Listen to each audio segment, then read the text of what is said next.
everyone. In literary theories, today we will discuss structuralism.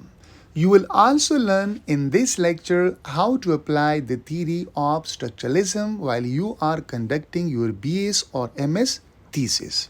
So let's begin and learn in detail structuralism in practice. Structuralism. Meaning comes from structures. So what are structures? I'll be focusing this a little bit later on. Structuralism says that to understand something, we must see it as part of a bigger system, not to focus on individual atom, right? Rather than to see something in structures. So we have lot of structures in the world we are living in. The structure of language, and we have the structure of a myth, right? We have the structure of stories. We have structure of plot constructions. So lot of structures are there. So they say that in order to understand something, we have to see in a bigger system, right? So whatever the system an item belongs to. So you can't understand an item or a thing in isolation. Okay? So wait for further detail. This is only the basic beginning. So nothing has meaning on its own. Isolation, we can't understand the meaning of a thing or an atom. So for example, let's talk about language. We have the word dog, means a pet animal, but only because of how it fits into system of language. Like we can't understand the meaning of a dog until we don't understand the meaning of other things, or until we do not fit the word dog in a larger or bigger system of a language or vocabulary. For example, that to understand the meaning of a dog, right, you will say that how it is different from animal cat, how it is different from like a sparrow or other animal or insects.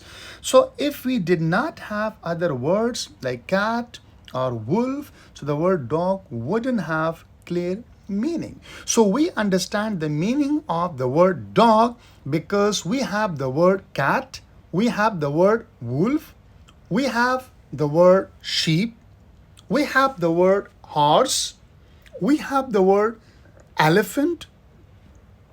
So that's why that we understand the meaning of a dog. So what is the bigger structure? So we have bigger structure, right? We have other animals. So how a dog is different from the rest of animal, that is a bigger system, right?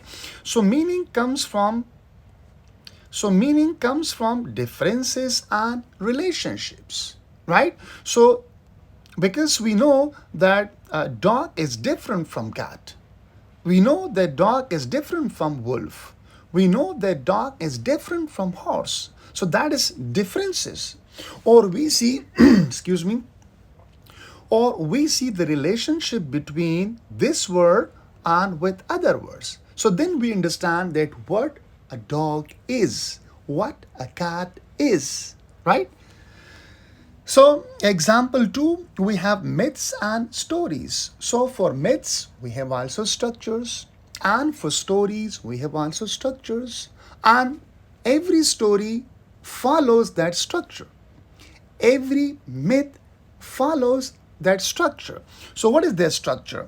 For example, that Claude Lévi-Strauss studies myths from different cultures and found similar pattern in them. We have different cultures, Asian cultures, we have European culture, we have African culture, we have American culture. So we have different culture. So this writer or this scholars, Claude Lévi-Strauss, he studied different scholars and he found similar pattern. So those patterns, you see that these are a kind of underlying structures. So every myth then follows structure. So myths about heroes often follow the same structure, even in Pakistani culture, in Indian culture, in Asian culture, we have the same structure. So we see that a hero leaves home. Okay, it's also like a very distinct or like ancient Greek culture where a hero leaves home. that is the beginning, and faces challenge, troubles, problems, or you can say hindrance, obstacles, and then return change, because the hero confronts those challenges and he overcomes on those challenges. And when he comes or he returns home, so we find him different. So this is okay, the pattern. This is the structure. So we have different stories, we have different myths, but those all myths follow this structure. So this is okay. What he studied the syllabus, different structures, different cultures, and out of those cultures, he identified that all these cultures follow the same structure of a story. So this suggests that myths are not random, but follow hidden structures in human thinking. So, if you're going to conduct or you're going to apply a structuralist theory on your thesis, so you can you can find, okay, that whether the story follows this structure where the hero leaves home, confronts some challenges, and when he comes home, return, so he's in different form. Next slide. Structuralism versus new liberal humanism, the chicken and egg idea. So, where the structuralists see a bigger structure, that is chicken, the new or the liberal humanism or humanists, they see the egg. Egg is what? Egg is an individual atom. So, this is okay, that the main difference between liberal humanism and structuralism. Liberal humanism focuses on egg, individual atom, while structuralists, they focus on the chicken, a bigger structure, okay, or as a whole. So the phrase structuralist chickens and liberal humanism, humanist eggs, compare two ways of thinking about meaning. So these are two different distinct ways of thinking about meaning. Liberal humanism, the individual creates meaning, that is egg comes first. So the liberal humanists, they say that meaning comes from what? From where? From egg. Egg comes first, and this is something that individual creates meaning. Okay, so they do not see like the bigger structure where this egg comes from. So writers thought, emotions, and creativity gave a book its meaning. So they say that a writer's thoughts, emotions, and creativity gave book its meaning. For example, that Shakespeare's plays are great because of Shakespeare's genius. So that is actually the egg, individual atom. This is okay, that what gives meaning. That is Shakespeare's genius, right? That is the writer's thought. That is the writer's emotions. This is okay, example of egg, individual atom. But structuralists do not agree with this idea of thinking of meaning. They say structuralism, structure shapes individuals and meaning, chicken comes first. They say that no, it's chicken. Even to understand the meaning of an egg, you have to go to the chicken as a whole. Chicken comes first, egg is the product of this chicken. So, a book's meaning depends on language, literary rules, and culture context. So, they see language as a structure. And we have some literary rules. How to organize words, how to organize sentences, and how to use some literary like a figure of speech, literary language, and then culture context, in which culture something has been produced, not just the author's intention, because author's intention is only the egg. So you have to understand the context, you have to understand some literary rules, you have to understand the language. So these are the different structures. Then you will understand the meaning of an egg. Then you will understand the meaning of author's intention. So example that Shakespeare plays follow a traditional storytelling pattern like tragedy and comedy. So we have like the pattern of a tragedy. So you have to understand that when Shakespeare he writes comedy tragedies, so what structure he is going to follow? When he writes comedy, so what pattern he's going to follow? So we have some underlying structure for writing comedies and for writing tragedies. So that existed before him. So we say that only author's intention, author's genius won't create meaning, but you have to see that in which structure. And structures, as I told, we have language, we have literary rules, we have culture context. So we have to understand that what is the storytelling pattern of Shakespeare of tragedies and comedies, because these patterns have been given long before Shakespeare was born. Language example, we have source structures, linguistics. Imagine you hear the word bat. So what does it mean? So bat, you see that if you take it in isolation, so you might think that bat is an animal, right? Or you might think that bat is an instrument, right? A tool is used for playing baseball. So it means okay that until and unless you don't put the word bat in a context, you don't understand the meaning of a bat. So what is that context? That is a structure. That's a pattern. So it could mean a flying animal. We're talking about bat, right? Or it also means baseball bat, so a sports equipment, instrument that you're going to play. So the meaning depends on the structure of a sentence and language system, not just the word itself. Because you won't understand. So if you're just focusing on bat, this would be what? This would be an egg. And if you're focusing that when it is used in a structure, then you understand that what meanings it convey. So then that is the whole chicken. So example that I saw a bat in the cave. So when you say that I saw a bat in the cave, so you are referring to a flying animal. So you think of an animal. And example number 2, that he hits the ball with the bat.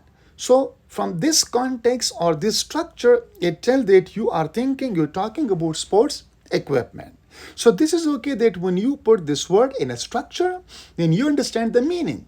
Otherwise, you might be confused that bat means this and bat means this also. So what mean? So you won't grasp the meaning of the word bat until and unless you are not putting it in a structure. So we have some key idea. Words get meaning only within the structure of a language, not on their own, not in isolation, right? Fairy tales. Example we have that is Vladimir's and Probe's structuralisms in story. Think about famous fairy tales like Cinderella, Snow White, and Beauty and the Beast. So even though they seem different, they follow a similar structure. So because structurally they do not see okay the individual item or egg, but they're looking for a chicken. So a hero, we will have a hero in these 3 fairy tales. One is Cinderella, one is Snow White, and one is Beauty and Beast. So we have a hero or a heroine is mistreated, right?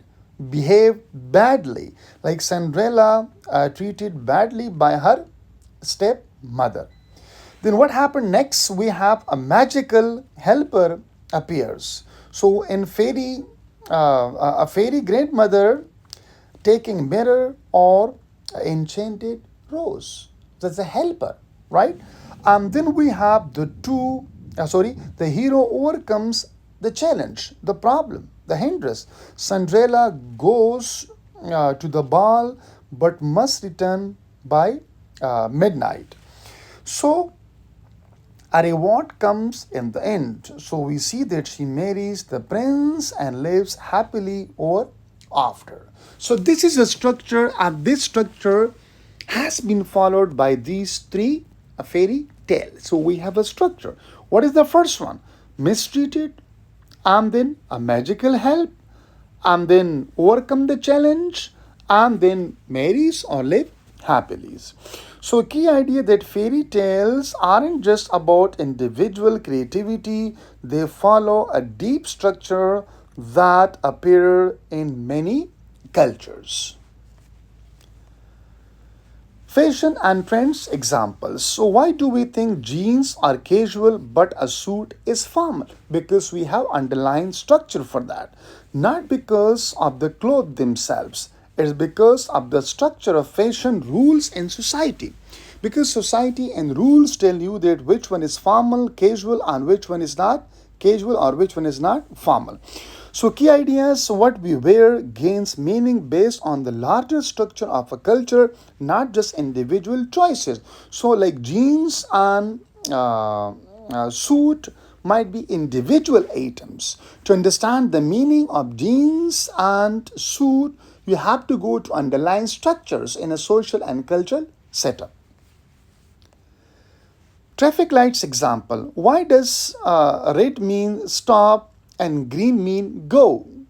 Okay, so like the red color doesn't mean stop or the green color doesn't mean go, but this is a structures in society and might be in some culture that the red mean go and the green means stop.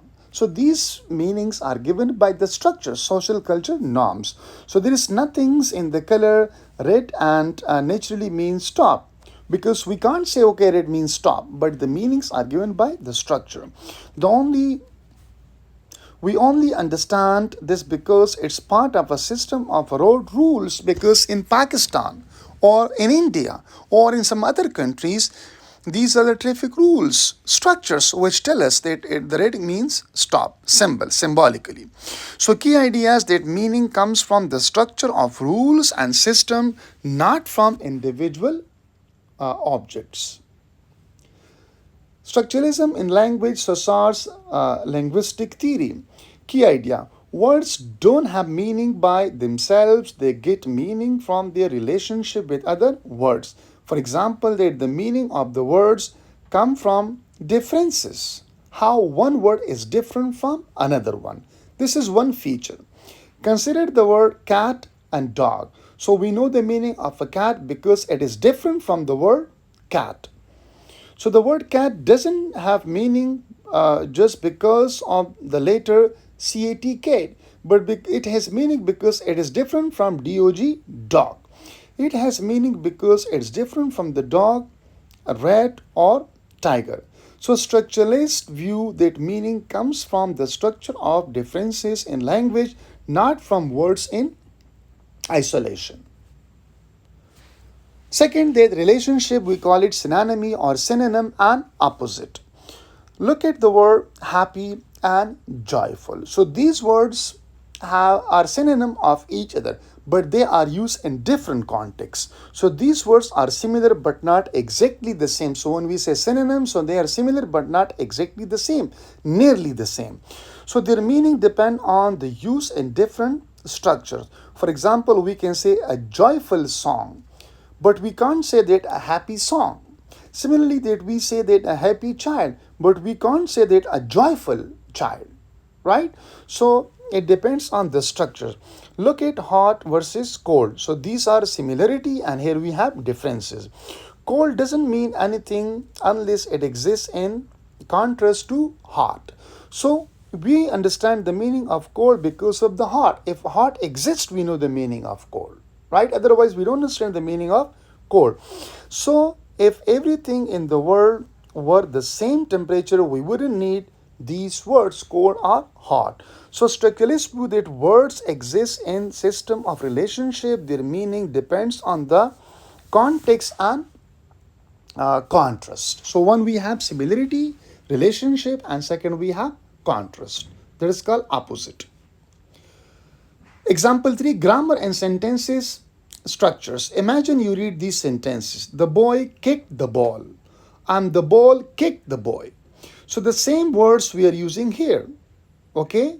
Because here we have the boy, here we have the boy. Here we have the ball, here we have the ball. But we are using different structures. So when these words are organized in different structures, so we have different meaning. So the same words are used but meaning changed because of the sentence structure. In English, word order determines who is doing the action, right? And in Latin or Russian, word ending not order determine meaning. So these are different criteria for English and Latin words. So structuralists view that languages have hidden structures like grammar, rules that shape meaning. How many are left? Okay, still so many slides are left. Here we have structuralism in literature. So, key idea, stories and literary works don't exist in isolation. So, they have structures behind them.